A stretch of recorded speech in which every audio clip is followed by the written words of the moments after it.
Friends good morning అందరికీ. అందరు tiffin తిన్నారా, కాఫీలు తాగారా, టీలు తాగారా?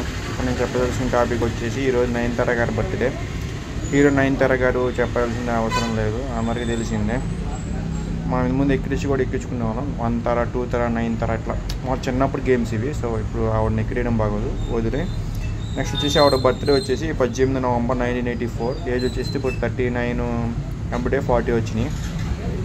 నెక్స్ట్ ఆమె బర్త్డే వచ్చేసి విఘ్నేష్ శివను పోయిన వాళ్ళు చేసుకుని ఆమె పెళ్ళి మొన్న తెలిసిందే. సినిమా హీరోయిన్స్ లేడీ చేసుకుంటారు.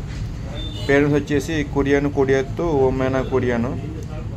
ఫుల్ నేమ్ వచ్చేసి డయానా మరియం కుడియను ఈమె పేరు వచ్చేసి. కానీ నయనతారగా ఫేమస్ అయింది సినిమాల్లోకి వచ్చిన తర్వాత. ఈమె తమిళ ఆర్టిస్ట్ మనకు తెలిసిందే. అయినా సరే కొంచెం ఫేమస్ ఆర్టిస్టు. ప్రజెంట్ తెలుగులో ఎట్లాగో ఇప్పుడు తమిళ్లో నయనతార ఫేమస్. సో మీలో ఎవరు నయనతార ఫ్యాన్స్ ఉంటే కామెంట్ చేయండి, లైక్ చేయండి, షేర్ చేయండి నా వీడియో. అండ్ మామూలుగా ఇది వరల్డ్ ప్రపంచం మొత్తం చూస్తారు కాబట్టి యూట్యూబ్. సో ప్రపంచం మొత్తం ఆవిడ ఫ్యాన్స్ ఎవరిని ఉంటే, తమిళ్ ఫ్యాన్స్ అండ్ ఆంధ్రప్రదేశ్లో అండ్ ఇండియా బయట ఆవిడ ఎవరి ఫ్యాన్స్ ఉంటే లైక్ చేయడం మాత్రం మర్చిపోమాకండి. Thank you.